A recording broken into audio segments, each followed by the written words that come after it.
E aí galera, tudo bem com vocês? Vamos aí para mais uma edição do 6x1 Responde, que é aquele quadro onde vocês fazem perguntas, eu as respondo em vídeo, vocês vêm aqui nos comentários desse vídeo, fazem outra pergunta que eu vou responder na semana que vem, e assim a gente vai se retroalimentando até o fim da humanidade. Então desde o início eu peço para você deixar o like no vídeo, se inscrever no canal caso ainda não seja inscrito, e usar os comentários para opinar sobre os assuntos que a gente vai abordar nesse vídeo e também para deixar o seu questionamento para a próxima edição. Lembrando sempre que o vídeo é feito com patrocínio do OneFootball, que é o maior aplicativo sobre futebol do planeta. Nele você encontra tudo que envolve esse ambiente do futebol, são notícias, estatísticas, dados de transferências, vídeos e tudo mais. E agora o OneFootball está também transmitindo partidas ao vivo, especialmente do campeonato alemão, mas tem também algumas outras competições sendo transmitidas e tudo isso é gratuito, tá? O OneFootball é um aplicativo 100% gratuito, disponível tanto para Android quanto para iOS, e o link para você baixá-lo está aqui na descrição do vídeo, beleza? Começo com a pergunta do Vitor Thiago. Mesmo vendo e vivendo a realidade do Cruzeiro, uma possível subida sem título diminuiria em alguma coisa o acesso? Time grande sempre tem a obrigação de ser campeão da Série B? Vitor, obrigado pela pergunta. Cara, time grande ele não tem obrigação de ser campeão da Série B. O time grande ele tem a obrigação de subir de divisão e voltar para a Série A. E mesmo a gente vendo essa situação super complicada que o Cruzeiro vive, né, mais próximo da zona de rebaixamento do que de um acesso para a primeira divisão, é obrigação do Cruzeiro sim conseguir o acesso nessa temporada. A gente sabe que é muito complicado por todos os erros que foram cometidos no processo até aqui, mas essa é a nossa obrigação e se a gente não conseguir o acesso, vai ser sim algo muito frustrante. E aí a gente tem que saber dissociar. Essa não é uma obrigação do Felipão que chegou agora. Essa é uma obrigação do Cruzeiro Esporte Clube enquanto instituição, pelo tamanho que tem, por tudo que viveu e pelo quanto gasta, né? A gente tem a maior folha salarial da Série B e deveria conseguir replicar essa diferença para os demais dentro de campo, coisa que a gente não fez até agora, tá? Então o Cruzeiro tem sim a obrigação. Agora, se o Cruzeiro conseguir nessa temporada terminar em quarto lugar, um acesso para a Série A em quarto, você acha que alguém vai comemorar menos do que comemoraria se a gente ficasse em primeiro com uma campanha tranquila e um acesso antecipado? Muito pelo contrário, cara, porque o Cruzeiro está vivendo uma situação tão difícil que se a gente conseguir o acesso, vai ser uma vitória espetacular no final das contas, tá? Se o Cruzeiro subir de divisão, seja em primeiro, segundo, terceiro ou quarto, é um título, né? Até porque a Série B é basicamente um campeonato em que 20 times disputam e apenas 4 são ali contemplados, mas são 4 campeões, né? Tem um time que fica com a taça, mas 4 são os verdadeiros vencedores desse negócio, porque todo mundo que está na Série B tem como objetivo subir de divisão. Então a gente sabe que é muito complicado, eu pelo menos não consigo dar o braço a torcer e jogar a toalha definitivamente, né? Acho que o mais provável é que o Cruzeiro fique mais um ano na Série B, mas se a gente conseguir a tal da arrancada, a sequência de vitórias e subir nessa temporada, mesmo que seja em quarto lugar, vai ser motivo para festa, para comemoração sim, tá? Porque vai ser espetacular se a gente conseguir essa recuperação que ninguém nunca conseguiu, considerando a rodada que a gente tá, a pontuação que a gente tá também, né? Seria um feito inédito aí no futebol brasileiro. O Raul Oliveira pergunta, qual é a situação do Ayrton? Ele é jogador nosso ou emprestado? Raul, obrigado pela pergunta, eu achei importante esclarecer essa, porque umas 5 pessoas fizeram essa pergunta, então eu vi que tem bastante gente em dúvida sobre isso, tá? O Ayrton, ele é atleta do Cruzeiro, ele assinou contrato com a gente até dezembro de 2023 e o Cruzeiro adquiriu 60% dos direitos econômicos dele. Creio que existe essa dúvida porque o Ayrton era jogador da base do Palmeiras até a temporada passada, né? Mas o contrato dele acabou, ele foi jogar na Inter de Limeira e ele veio pro Cruzeiro agora e é um atleta nosso, tá? 60% do passe, contrato até dezembro de 2023, o Ayrton é efetivamente jogador do Cruzeiro, é um cara com 21 anos, né? Tem sim muito potencial e se ele conseguir estourar como a gente espera que isso acontece aí, é um cara que pode também nos ajudar muito na parte financeira no futuro. O OCC pergunta, o Cruzeiro já foi frente em outros esportes como o atletismo e é consolidado no vôlei, e hoje o clube também faz frente no cenário de e-sports. Isso é uma forma de engrandecer a marca Cruzeiro ou pode ser visto como gasto desnecessário diante da atual situação financeira do time? OCC ou OC, né? Obrigado aí pela pergunta. Cara, eu sou extremamente leigo nessa questão dos e-sports para te responder no que diz respeito ao seguinte, isso aí pode dar algum retorno financeiro para o Cruzeiro? Eu realmente não sei.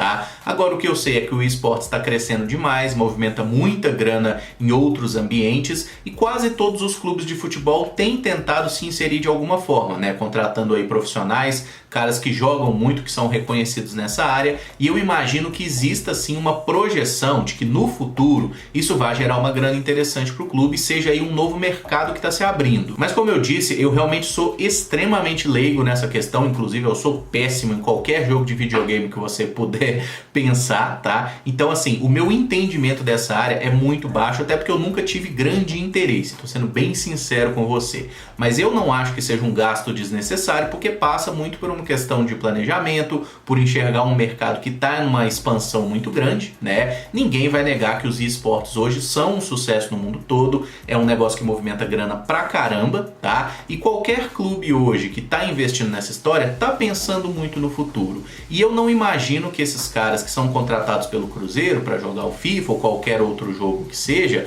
eu não imagino que esses caras tenham hoje um vencimento muito alto. Nada comparado a um atleta de futebol, acho que mal devem ganhar um salário de jogador da base. Mas ainda assim, eu imagino que isso faça parte de um planejamento que o clube tem para o futuro, pelo menos é o que a gente espera, né? Porque tem gente competente no Cruzeiro, né? Eu acho que a gente critica muito, especialmente as decisões do departamento de futebol, mas tem muita gente que trabalha ali que entende um pouquinho do meio, e eu prefiro confiar nesse julgamento dos profissionais do clube, tá? Nesse aspecto, eu não acho que seja um desperdício de grana, até porque eu não imagino que o clube esteja investindo um dinheiro muito alto nessa história, e até comparando, né? Quando a gente falava, por exemplo, da questão do atletismo, teve notícia naquela época que o Serginho resolveu extinguir o atletismo, que o departamento todo custava na casa de 30 mil reais por mês, né? Quer dizer, vale a pena você extinguir um departamento em que o time é forte, como era o atletismo, por 30 mil reais por mês, sendo que qualquer jogador meia boca ganha 100, 200 mil? Então eu acho que é interessante sim você manter o atletismo, o vôlei e tudo que possa engrandecer a marca do Cruzeiro, mas o meu entendimento no cenário de esportes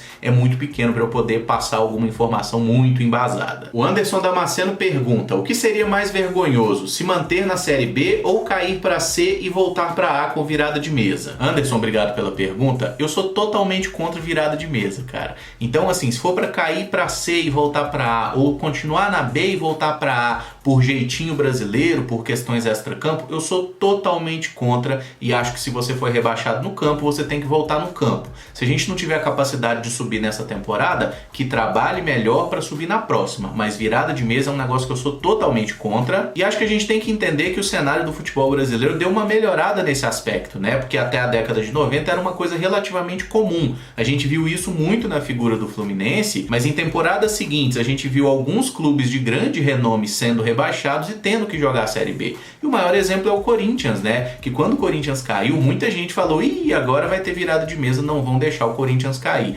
Caiu, jogou a Série B, voltou no campo, e isso eu acho que a gente deve respeitar totalmente, até porque a gente está vendo agora como é difícil a Série B, né? E muitas vezes eu acho que a gente perdeu um pouquinho dessa noção e achava que a Série B era um estágio que naturalmente você tinha que jogar e ia subir por osmose, e o Cruzeiro está sofrendo tanto para conseguir ganhar qualquer jogo na Série B que a gente está valorizando um pouco mais esse estágio agora. Então, para tentar focar na sua pergunta, a virada de mesa é sempre a pior opção, e acho que se o Cruzeiro caiu no campo, ele vai ter que subir dentro de campo, fazendo por merecer isso aí. E até agora, definitivamente, nós não fizemos por merecer. É só ver que a gente está aí na parte de baixo da tabela até agora. O Câmera Gamer pergunta: o maior artilheiro da história do Cruzeiro, Tostão, fez 249 gols. Você acha que um dia alguém vai passar esse feito? Câmera Gamer, obrigado aí pela pergunta. Só fazendo uma breve correção, tá? São 245 gols do Tostão em 383 jogos. São 4 gols a menos, que não mudam o fato desse número ser realmente espetacular. E a resposta para a pergunta é não, tá? Ninguém vai chegar nesse número espetacular do Tostão,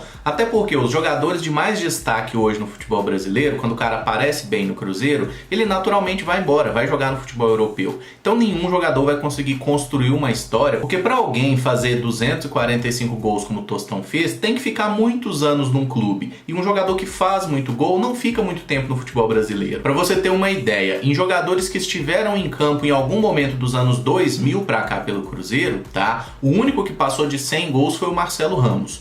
Todos os outros nomes que têm mais de 100 gols com a camisa do Cruzeiro foram caras que jogaram da década de 90 para trás, muitos deles inclusive jogadores bem antigos, o que reflete um pouco da mudança na postura tática das equipes, né? Antigamente, por exemplo, os times jogavam com menos defensores e mais atacantes, era muito tradicional ter time jogando no 2-3-5, no 3-2-5, e de fato era um futebol muito mais ofensivo, que saía muito gol, não tinha a mesma modernidade defensiva, digamos assim, aspectos táticos não eram tão valorizados como são hoje. Enfim, o futebol era muito diferente, né? É claro que existia tática, mas era uma forma de pensar o jogo completamente diferente da atual. Então eu não acredito que ninguém vai chegar perto, tá? Se a gente tiver algum jogador do Cruzeiro passando de 100 gols nessa realidade de hoje, já vai ser um feito, assim, realmente destacável. E assim, de jogadores recentes, né? O Fred, que teve 2 passagens pelo Cruzeiro, uma muito boa, uma espetacular e outra muito fraca, que foi essa última, o Fred não chegou a 100 gols, né? Ficou na casa de 80 e poucos.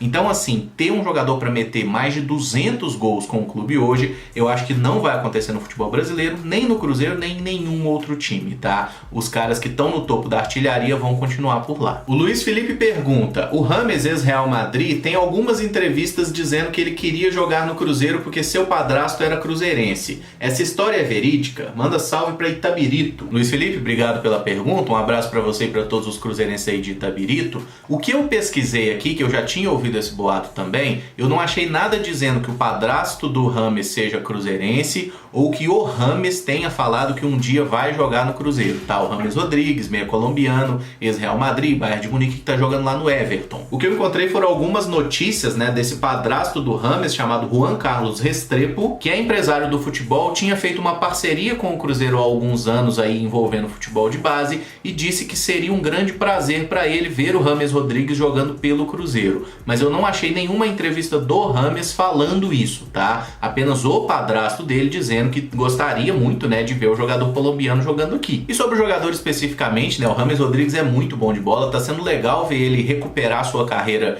jogando lá na Inglaterra, né? Tinha muita dúvida se ele realmente conseguiria jogar bem aí no futebol inglês, mas desde a estreia, que foi inclusive contra o Tottenham, um jogo que eu acompanhei, ele jogou muito bem, tem sido o principal nome aí desse novo time do Ancelotti, e seria ótimo ver o Rames jogando no Cruzeiro um dia, mas eu acho que primeiro a gente tem que focar na nossa realidade, né? Voltar para a Série A, melhorar a nossa situação financeira, que quem sabe daqui uns 3, 4, 5 anos, quando o Rames estiver ali terminando sua trajetória, ele dê uma passada aí no futebol sul-americano e possa jogar no Cruzeiro sim, mas convenhamos que na atual realidade ele foi comprado por 20 milhões de euros tem alguns meses. Então no momento é completamente surreal pensar nele jogando no Cruzeiro, mas quem sabe daqui uns anos a gente melhorando a nossa situação e ele chegando a um estágio final de carreira, este sonho, digamos assim, do padrasto dele possa ser realizado, porque eu realmente não vi nada do Rames falando que tem esse sonho, tá? É realmente algo que esse camarada, né, padrasto dele, falou em certa vez em entrevista pro Cruzeiro. Eu vou deixar o link da matéria aqui, que saiu até no Super Esportes lá em 2015. O Henrique Alves pergunta: qual a sua opinião sobre o jornalista Mauro César Pereira da ESPN? Ele que criticou tanto o Cruzeiro na época do Manobol e agora, ironicamente, sugeriu o retorno dele. Henrique, obrigado pela pergunta. Eu acho o Mauro César Pereira um dos melhores jornalistas esportivos do Brasil.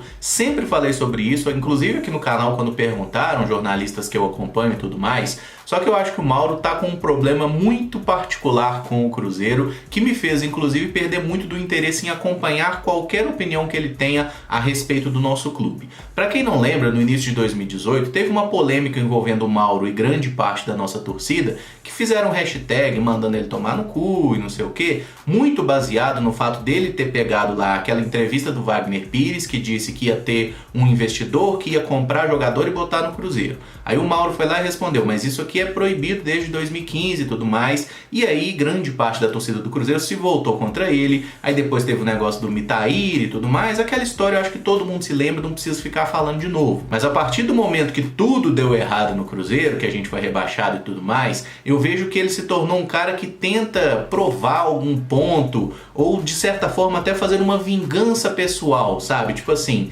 abandonou totalmente o profissionalismo, se perdeu no personagem mesmo, as gracinhas com o negócio, né? Ah, lá tal time vai cruzeirar, que ele e vários outros jornalistas têm feito. É outra coisa que me incomoda, e eu tenho essa, digamos assim, esse modus operandi. Quando tem um jornalista, um profissional que faz um conteúdo que não me agrada, eu simplesmente não o acompanho mais, tá? Eu até ouço, ironicamente, 2 podcasts que ele participa, Muito Mais Que o Futebol, e como é que é o nome? Eu esqueci o nome do outro podcast que ele faz lá com o Tirone, o Arnaldo e o Juca Kfouri, que faz até no UOL. Eu acompanho esses 2 podcasts e acho que ele é um cara que tem boas opiniões sobre futebol internacional, sobre outros clubes, mas a respeito de Cruzeiro eu simplesmente ignoro a existência dele, justamente porque acho que ele está completamente perdido nessa espécie de vingança pessoal que ele está contra o Cruzeiro, talvez até um pouco recalcado também com as vitórias do Cruzeiro sobre o Flamengo dele dentro de campo, né? Vamos ver se daqui a um tempo ele consegue se recuperar dessa raivinha aí e voltar a comentar coisas do Cruzeiro de uma forma um pouquinho mais profissional.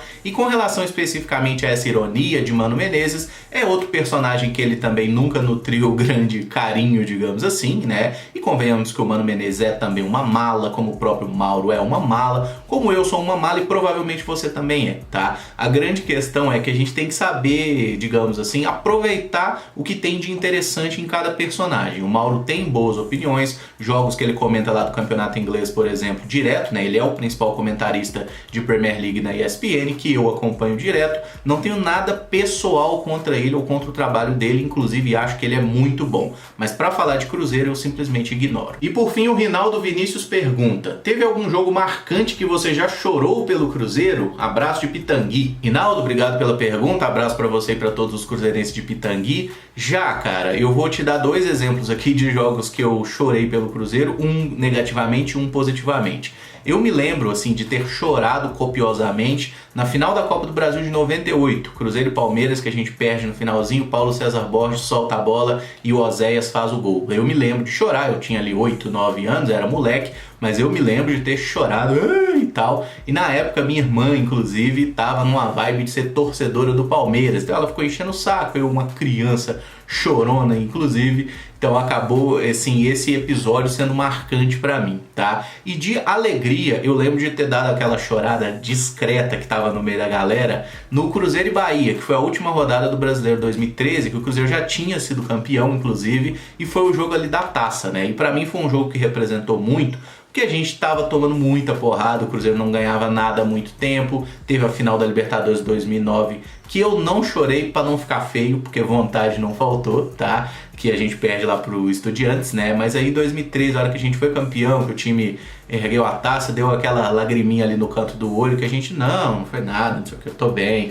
Mas eu fiquei, assim, emocionado positivamente, porque aquele dia foi muito legal. Foi muito bom eu ter visto pela primeira vez o Cruzeiro ser campeão ali do estádio, né? Porque eu já tinha visto o Cruzeiro ganhar alguns campeonatos mineiros e tudo mais, mas nada se compara a um título gigante como foi o Campeonato Brasileiro. Copa do Brasil também eu acabei vendo depois, né? Em 2018 eu tava lá no primeiro jogo da final, lá em São Paulo não tinha como, 2017 não fui, mas enfim, o brasileiro ali, que eu vi 2013 e 2014, pra mim 2013 foi especial. E vamos encerrar esse vídeo por aqui, então gostaria que vocês também comentassem aí jogos que te emocionaram do Cruzeiro e outras perguntas também, né, que eu respondi 8 aqui, deixa a sua opinião sobre cada um dos assuntos, e se tiver gostado do vídeo, deixa o like, se inscreve no canal caso ainda não seja inscrito e deixa a sua pergunta para que eu responda na semana que vem.